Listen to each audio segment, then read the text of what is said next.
विद्यार्थी मित्रांनो, आजच्या व्हिडिओमध्ये आपण गणित भाग 1 मधील प्रकरण 4 अर्थनियोजन या प्रकरणातील काही नवीन बाबींचा अभ्यास करणार आहोत।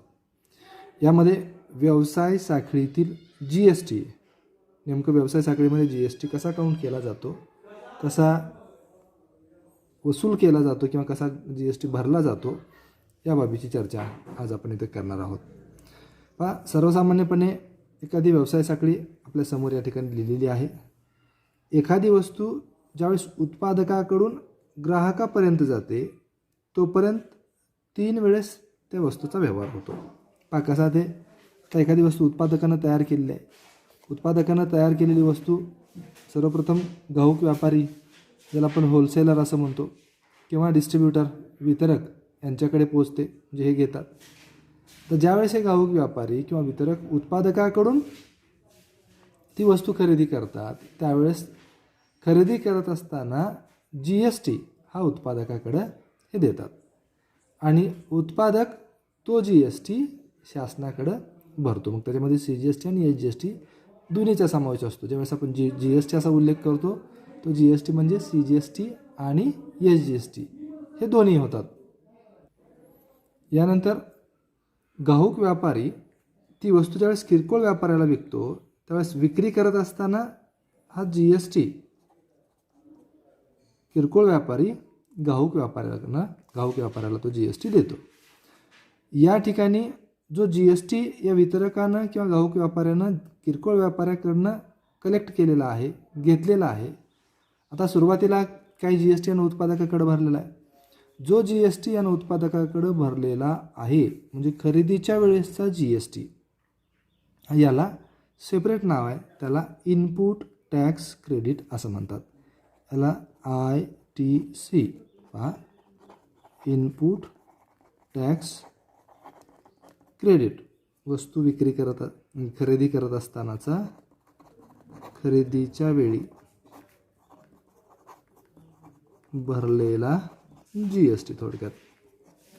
आणि या घाऊक व्यापाऱ्यानं ज्यावेळेस वस्तू किरकोळ व्यापाऱ्याला विकलेली आहे त्यावेळेस किरकोळ व्यापाऱ्याकडनं जो जीएसटी घेतला आहे त्या जीएसटीला आउटपुट टॅक्स असं म्हणतात। पहा, आउटपुट टॅक्स किंवा विक्रीच्या वेळी जमा केलेला जीएसटी। मग आता घाऊक व्यापाऱ्यानं अगोदर काही जीएसटी उत्पादकाकडे भरलेला आहे जो घाऊक व्यापाऱ्यासाठी इनपुट टॅक्स क्रेडिट आहे, ITC आपण त्याला म्हणतो, खरेदीच्या वेळेस घाऊक व्यापाऱ्यानं भरलेला जीएसटी। आता विक्रीच्या वेळेस किरकोळ व्यापाऱ्याकडनं हा जीएसटी त्यानं घेतलेला आहे। आता याच्याकडे काही जीएसटी शिल्लक राहिला ज्याला देय जीएसटी असं म्हणतात। हा एक कन्सेप्ट लक्षात ठेवा, देय जीएसटी। देय जीएसटी बरोबर हा आउटपुट टॅक्स वजा ITC। आउटपुट टॅक्स कोणता, तर घाऊक व्यापाऱ्यानं ज्यावेळेस ती वस्तू विक्री केलेली आहे किरकोळ व्यापाऱ्याला आणि विक्री करत असताना जो जीएसटी कलेक्ट केलेला आहे, जमा केलेला आहे, तो जीएसटी म्हणजे आउटपुट टॅक्स।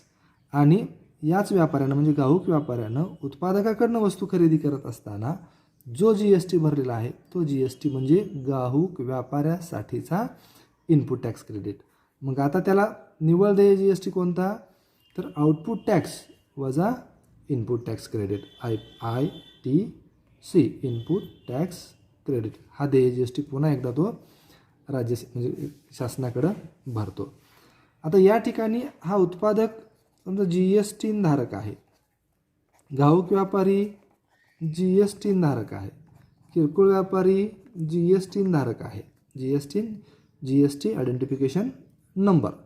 आता ज्या वेळेस 2 जीएसटी धारक व्यापाऱ्यामध्ये हा व्यवहार होतो त्यावेळेस अशा व्यवहाराला बिझनेस टू बिझनेस व्यवहार असं म्हणतात आणि तो थोडक्यात असा लिहितात B2B, बिझनेस टू बिझनेस। आणि ज्या वेळेस जीएसटी धारक व्यापारी आणि ग्राहक यांच्यामध्ये व्यवहार होतो त्यावेळेस या व्यवहाराला B2C असं म्हणतात. ह्यासुद्धा कॉन्सेप्ट आपण लक्षात ठेवायचे आहेत. व्यापारी म्हणजे बिझनेसमॅन ते ग्राहक हा जो व्यवहार होतो याला B2C असं म्हणतात. आता पाहिजे किरकोळ व्यापारी पुन्हा ती वस्तू ग्राहकाला देणार आहे, म्हणजे ग्राहकाकडनं हा GST घेणार आहे. म्हणजे किरकोळ व्यापाऱ्यानं ग्राहकाकडनं घेतलेला GST हा किरकोळ व्यापाऱ्यासाठी आउटपुट टॅक्स झाला. आणि जो GST किरकोळ व्यापाऱ्यानं ती वस्तू वितरकाकडनं खरेदी करत असताना भरलेला आहे तो GST किरकोळ व्यापाऱ्यासाठी इनपुट टॅक्स क्रेडिट झाला. म्हणजे किरकोळ व्यापाऱ्याचा पुन्हा जर आपल्याला देय GST काढायचा असेल तर आपल्याला आउटपुट टॅक्स वजा इनपुट टॅक्स क्रेडिट या सूत्राचा वापर करावा लागेल. तर अशा पद्धतीने व्यवसाय साखळीमध्ये GST आकारला जातो. थोडक्यात संपूर्ण GST शेवटी ग्राहकाकडनंच घेतला जातो इनडायरेक्टली. अप्रत्यक्षपणे या संपूर्ण व्यवहारामधला एकूण GST ग्राहकच भरतो. मात्र टप्प्याटप्प्यानं ज्यावेळेस खरेदी करत असताना हा GST घेतोय उत्पादक,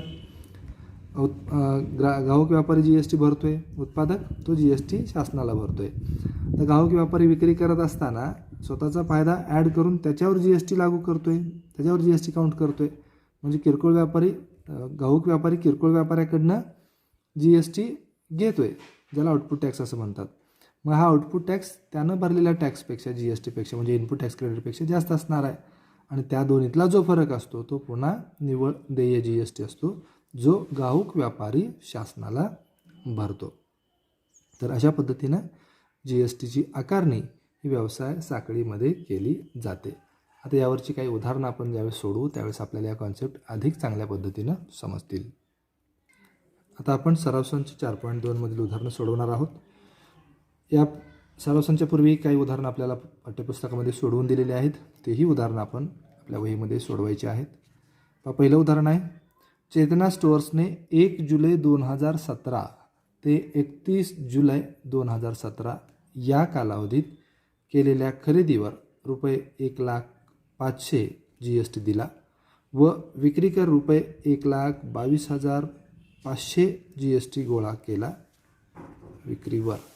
तर सदर कालावधीत चेतना स्टोअर्सला भरावा लागणारा देय GST आपल्याला इथे काढायला सांगितलेला आहे.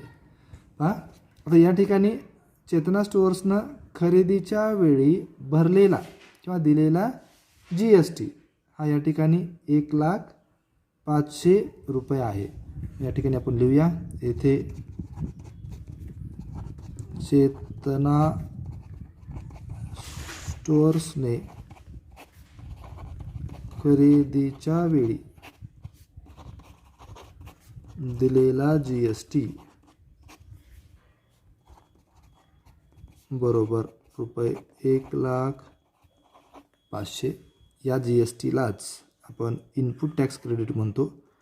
म्हणून ITC फॉर चेतना स्टोअर्स म्हणजे चेतना स्टोअर्सचा इनपुट टॅक्स बरोबर रुपये 1,05,000 आणि विक्रीच्या वेळेस 1,22,500 रुपये GST गोळा केलेला आहे.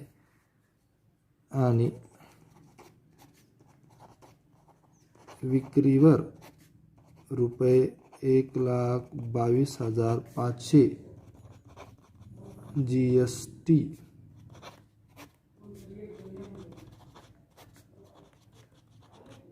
गोळा केला. आणि म्हणून आउटपुट टॅक्स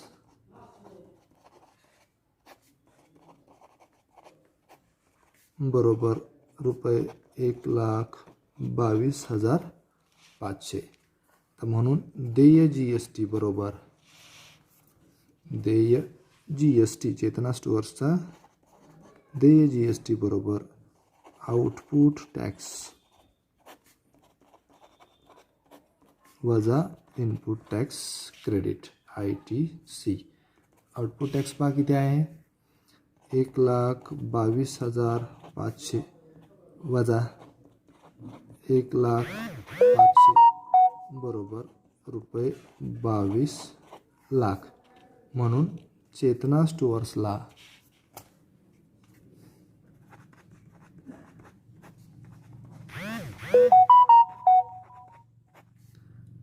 रुपये 22,000 देय GST आहे. GST देय आहे. या ठिकाणी आपण चेतना स्टोअर्सचा देय GST शोधलेला आहे. कसा शोधला? तर आउटपुट टॅक्स वजा इनपुट टॅक्स क्रेडिट, म्हणजे विक्रीच्या वेळेस जमा केलेला GST वजा खरेदीच्या वेळेस भरलेला GST, ज्याला आपण इनपुट टॅक्स क्रेडिट असं म्हणतो. यानंतर पुढील उदाहरण आहे. नजमा या GST कायद्याअंतर्गत नोंदणीकृत दुकानाच्या मालकीण आहेत. त्यांनी खरेदीवर एकूण GST रुपये 12,500 दिला होता व विक्रीवर एकूण GST रुपये 14,750 गोळा केला आहे. तर त्यांना किती रुपये ITC इनपुट टॅक्स क्रेडिट मिळेल व त्यांचा देय GST आपल्याला काढायचा आहे. पहा, नजमा यांनी वस्तूच्या खरेदीवर रुपये 12,500 GST भरलेला आहे, म्हणजे दिलेला आहे. खरेदीच्या वेळेस दिलेला जो GST असतो तो त्या दुकानदारासाठी किंवा त्या व्यापाऱ्यासाठी इनपुट टॅक्स क्रेडिट असतो. म्हणजे नजमा यांच्यासाठी इनपुट टॅक्स क्रेडिट हे रुपये 12,500 असेल आणि देय GST हा विक्रीवर जमा केलेला GST म्हणजे आउटपुट टॅक्स वजा हा इनपुट टॅक्स क्रेडिट, म्हणजे या दोन्हीतला फरक एवढा असेल. या ठिकाणी आपण तो काढणार आहोत. पहा, नजमा यांनी खरेदीवर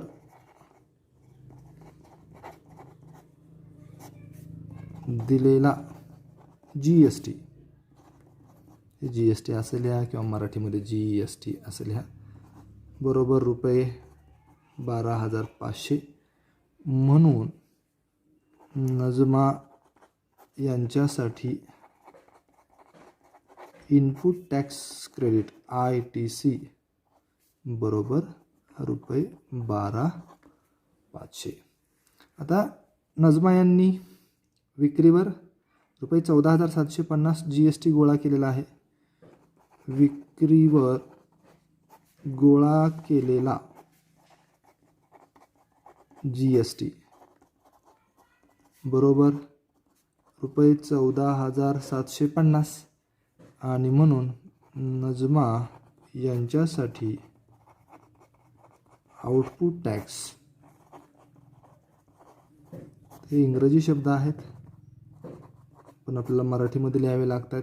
तुम्ही याच्याऐवजी इंग्लिशमध्ये जरी लिहिलं आउटपुट टॅक्स तरी चालेल, बरोबर रुपये 14,750. आता आपल्याला देय GST काढायचा आहे.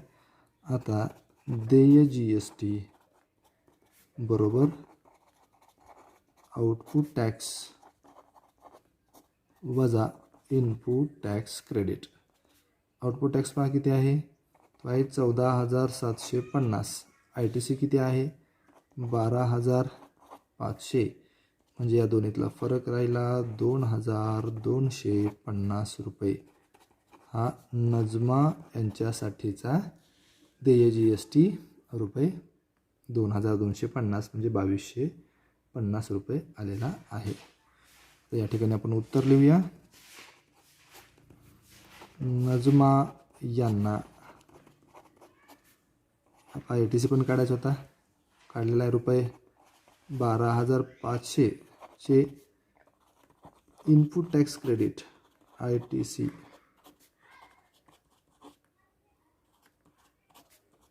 मिळेल व त्यांचा देय GST रुपये 2,250 असेल. दोन्ही उत्तर आपण या ठिकाणी शोधलेली आहेत. यानंतर पुढील उदाहरण आहे उदाहरण क्रमांक 3. आमिर एंटरप्राइजने चॉकलेट सॉसच्या बाटल्या खरेदी करताना रुपये 3,800 GST भरला आणि त्या अकबरी ब्रदर्सला विकताना रुपये 4100 GST गोळा केला. नंतर मयांक फूड कॉर्नरने अकबरी ब्रदर्सकडून त्या बाटल्या रुपये 4,500 GST देऊन विकत घेतल्या. तर प्रत्येक व्यवहारात देय GST काढा. त्यावरून प्रत्येकाला भरावा लागणारा केंद्राचा देय कर CGST व राज्याचा देय कर SGST काढा. आता या ठिकाणी जे व्यापारी चेन आहे, व्यापारी साखळी आहे, ते आपण इथे लिहिलेली आहे. आमिर एंटरप्राइजनं चॉकलेट सॉसच्या बॉटल्स अकबरी ब्रदर्सला विकलेल्या आहेत. अकबरी ब्रदर्सनं त्याच बॉटल मयांक फूड कॉर्नरला विकलेल्या आहेत. तर त्यांनी खरेदी करतानाचा GST आणि विक्री करताना गोळा केलेला GST दोन्ही दिलेला आहे. त्यावरून आपल्याला प्रत्येकाचा देय GST, त्यातला CGST व SGST शोधायचा आहे. या ठिकाणी आपण ही व्यापारी चेन लिहिलेली आहे. आमिर एंटरप्राइजनं अकबरी ब्रदर्सला बॉटल्स विकल्या, अकबरी ब्रदर्सनं मयांक फूड कॉर्नरला बॉटल्स विकलेल्या आहेत. आता या ठिकाणी आमिर एंटरप्राइजनं बॉटल्स खरेदी करताना भरलेला GST दिला आहे, जो की आमिर एंटरप्राइजसाठी तो ITC इनपुट टॅक्स क्रेडिट असेल. आपण लिहूया इथं, आमिर एंटरप्राइजने सॉसच्या बाटल्या खरेदी करताना भरलेला GST बरोबर ₹3800. म्हणून आमिर एंटरप्राइजचा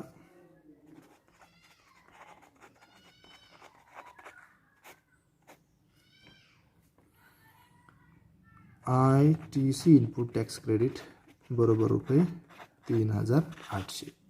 आता याच बॉटल विक्री करताना आमिर एंटरप्राइजनं GST गोळा केलेला आहे. आमिर एंटरप्राइजसाठी किंवा आमिर एंटरप्राइजने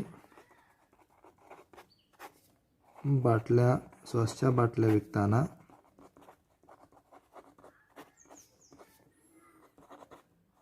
विक्री करताना गोळा केलेला किंवा जमा केलेला GST बरोबर आउटपुट टॅक्स बरोबर ₹4100. आणि म्हणून आमिर एंटरप्राइजचा देय GST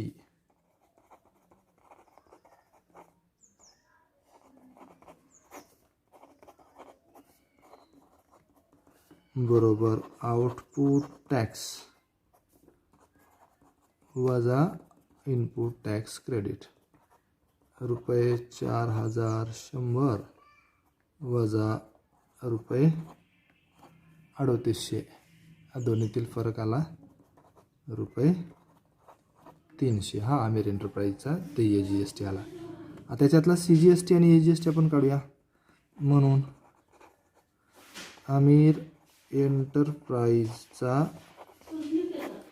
CGST बरोबर 1/2 म्हणजे GSTच्या हाफ, अर्धा, बरोबर ₹150. आणि म्हणून आमिर एंटरप्राइजचा CGST काढलेला आपण SGST हा CGSTच्या बरोबर असतो ₹150. आता या ठिकाणी पहिल्या व्यवहारामधला देय GST, आमिर एंटरप्राइजचा देय GST, CGST आणि SGST, केंद्राचा GST आणि राज्याचा GST आपण इथं काढलेला आहे.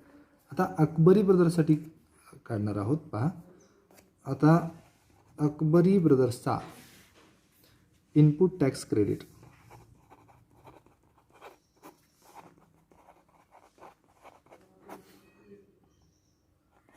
ITC की जो त्यानं आमिर एंटरप्राइजला भरलेला आहे, हा ₹4100 आहे.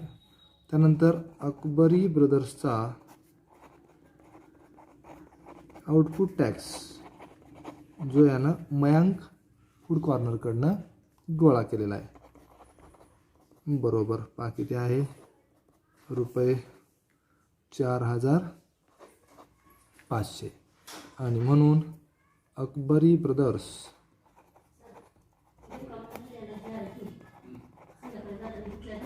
चा देय GST बरोबर आउटपुट टॅक्स वजा इनपुट टॅक्स क्रेडिट बरोबर 4500 वजा 4100 बरोबर रुपये 400 हा अकबरी ब्रदर्सचा देय GST आलेला आहे. आता यावरून आपल्याला CGST आणि SGST शोधायचा आहे. तर अकबरी ब्रदर्सचा देय CGST बरोबर SGST बरोबर GSTचा अर्धा बरोबर रुपये 200. म्हणजे CGST रुपये 200 आणि SGST रुपये 200 जो की अकबरी ब्रदर्सला देय आहे. या ठिकाणी आपण या प्रत्येक व्यवहारामधील देय GST, देय CGST आणि देय SGST शोधलेला आहे. तर मयांक फूड कॉर्नरनं पुढं ग्राहकाला विकला आहे तो व्यवहार आपल्याला इथं दिलेला नाही, त्यामुळं त्याचा देय GST आपल्याला इथं काढण्याची आवश्यकता नाही. फक्त आमिर एंटरप्राइज आणि अकबरी ब्रदर्स या दोन्हीमधला देय GST, देय CGST आणि देय SGST आपण या ठिकाणी शोधलेला आहे. यानंतर पुढील उदाहरण आहे उदाहरण क्रमांक 4. चंदीगड हे संघराज्य आहे. येथील मलिक गॅस एजन्सीने काही गॅस टाक्या 24,500 रुपयांना खरेदी केल्या व तेथील ग्राहकांना 26,500 रुपयांना विकल्या. या व्यवहारात 5% दराने देय असलेला एकूण GST काढा व त्यावरून केंद्राचा देय कर CGST व संघराज्याचा देय कर UTGST काढा. त्या ठिकाणी पहिल्यांदाच हे UTGST आले पहा. CGST आपल्याला माहीत आहे central goods and service tax. SGST सुद्धा आपल्याला माहीत आहे state goods and service tax. पण इथं स्टेटच्या ऐवजी संघराज्य असल्यामुळं हे UT मीन्स युनियन टेरिटरीज, म्हणजे युनियन टेरिटरीज संघराज्य. संघराज्यासाठी एसच्या ऐवजी हा UT हे अक्षरं येतात. म्हणजे SGST सारखंच आहे, हे फक्त राज्य नसल्यामुळं संघराज्य असल्यामुळं या ठिकाणी UTGST दिलेला आहे. आता इथं आपल्याला GST किती दिला आहे किंवा किती जमा केला हे न देता त्या वस्तूची खरेदी किंमत, विक्री किंमत आणि प्रत्येक व्यवहारामध्ये लागू केलेला GST जो की 5% दराने आहे तो आपल्याला इथं काढायचा आहे. पहा, मलिक गॅस एजन्सीने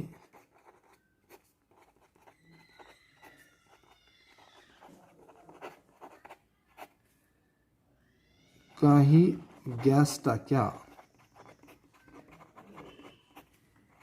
24,500 रुपयांना खरेदी केल्या. तर खरेदी करतानाचा GST भरलेला GST बरोबर पहा, GSTचा दर 5% आहे. किती रुपयावर? त्याच्या खरेदी किमतीवर. 0000 बरोबर रुपये हे 5 5 25, 702, 5 21 आणि 2 22, 702, 5 2 10 आणि 2 12. म्हणून मलिक गॅस एजन्सीसाठीचा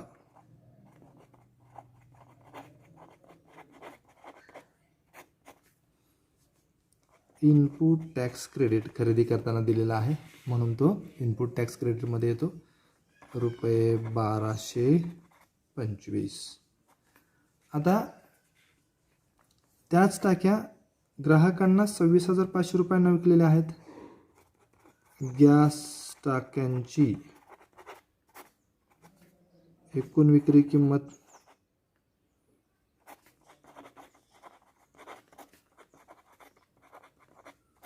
बरोबर रुपये 26,500. म्हणून विक्रीवरील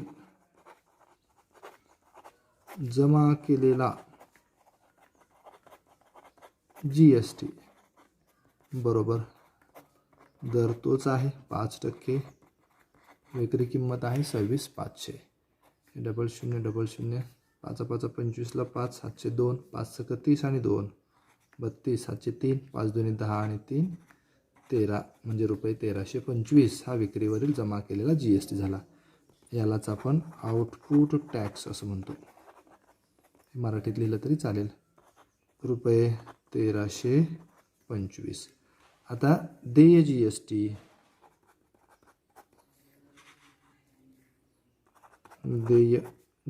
मलिक गॅस एजन्सीचा देय GST बरोबर आउटपुट टॅक्स वजा इनपुट टॅक्स क्रेडिट बरोबर 1325 वजा 1225 बरोबर रुपये 100. हा झाला मलिक गॅस एजन्सीचा देय GST. आता आपल्याला CGST आणि UTGST शोधायचा आहे. आता CGST बरोबर 1/2 गुणिले 100 GSTच्या निम्मा बरोबर रुपये 50 आणि UTGST union territories goods and service tax बरोबर CGST रुपये 50. या ठिकाणी आपण या व्यवहारामध्ये मलिक गॅस एजन्सीला देय असलेला GST, त्यावरनं केंद्राचा देय कर CGST आणि संघराज्याचा देय कर UTGST शोधलेला आहे. यानंतर 5वं उदाहरण आहे. मी ब्युटी प्रॉडक्ट्सने 6,000 रुपयावर 18% दराने GST देऊन सौंदर्य प्रसाधनांची खरेदी केली आणि एकाच ग्राहकास ती सर्व 10,000 रुपयास विकली. तर या व्यवहारासाठी मी ब्युटी प्रॉडक्ट्सने तयार केलेल्या कर बीजकात केंद्राची व राज्याची म्हणजे CGST व SGSTची देय असणारी GSTची रक्कम किती दाखवली असेल हे आपल्याला शोधायचं आहे. या ठिकाणी मी ब्युटी प्रॉडक्ट्सने रुपये 6,000ची 18% दराने GST देऊन खरेदी केली.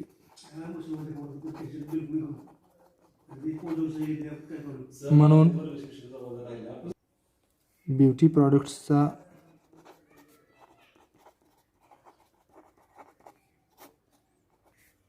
ITC इनपुट टॅक्स क्रेडिट म्हणजे खरेदी करत असताना दिलेला GST 18% किती रुपयावर रुपये 6,000वर. याचं कॅल्क्युलेशन करूया. 18×108 आणि 0 रुपये 1,080 रुपये ITC इनपुट टॅक्स क्रेडिट हे मी ब्युटी प्रॉडक्ट्सला मिळालेलं आहे. तर त्यानंतर मी beauty products messrs beauty products ने त्या वस्तूंची विक्री त्या सौंदर्य प्रसाधनांची विक्री रुपये 10,000 केली आणि म्हणून विक्री करत असतानाचा आउटपुट टॅक्स बरोबर 18% दराने 10,000 रुपयावरचा रुपये 1,800 आला. आता या ठिकाणी मी ब्युटी प्रॉडक्ट्ससाठीचं आउटपुट टॅक्स आणि इनपुट टॅक्स दोन्हीचं कॅल्क्युलेशन आपण केलेलं आहे. मग या ब्युटी प्रॉडक्ट्सनं तयार केलेल्या करबीजकामध्ये केंद्राची व राज्याची देय असणारी GSTची रक्कम आपल्याला काढायची. म्हणून मी ब्युटी प्रॉडक्ट्ससाठीची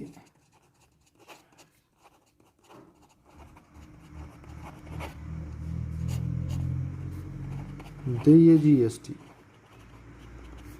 बरोबर आउटपुट टॅक्स वजा इनपुट टॅक्स क्रेडिट म्हणून रुपये 1,800 वजा रुपये 1,080 बरोबर रुपये 720 हे झाली देय GST. त्याच्यावरनं म्हणून देय CGST बरोबर हे 720च्या निम्मी बरोबर रुपये 360 आणि देय CGST बरोबर रुपये 360 म्हणजे CGST काढलं ही SGST CGST आणि SGSTची रक्कम एकूण प्रत्येकी रुपये 360 या ठिकाणी आलेली आहे जे त्याच्या करबीजकामध्ये दाखवली असेल. यानंतरचे जे उदाहरण आहे उदाहरण क्रमांक 6 आणि उदाहरण क्रमांक 7 या उदाहरणामध्ये आपल्याला करबीजक तयार करायचे टॅक्स इनव्हॉइस म्हणजे बिल तयार करायचे आहेत. आपल्या पाठ्यपुस्तकामध्ये जे बिलाचे नमुने दिलेले आहेत अगदी त्याच नमुन्याचा वापर करून फक्त नावं आपण चेंज करायचे. दुकानाचं पुरवठादाराचं नाव कुठलंही लिहिलं तर चालेल, आपल्या मनाने पत्ता लिहिला तर चालतो. त्यानंतर GST number, invoice number, serial number, HSN code, वस्तूचे नाव, दर, quantity, taxable amount, CGST, SGST आणि एकूण असे कॉलम करून आपल्याला ज्या पद्धतीनं पाठ्यपुस्तकामध्ये बिल करून दाखवलेलं आहे तशीच बिलं तुम्ही स्वतः करायची आहेत. म्हणजे या ठिकाणी आपली सराव संच 4.2 मधील उदाहरणं सोडवून झालेली आहेत. ती 2 उदाहरणं कर बीजकं तुम्ही पाठ्यपुस्तकातील कर बीजक पाहून, बिल पाहून तशी तयार करायची आहेत.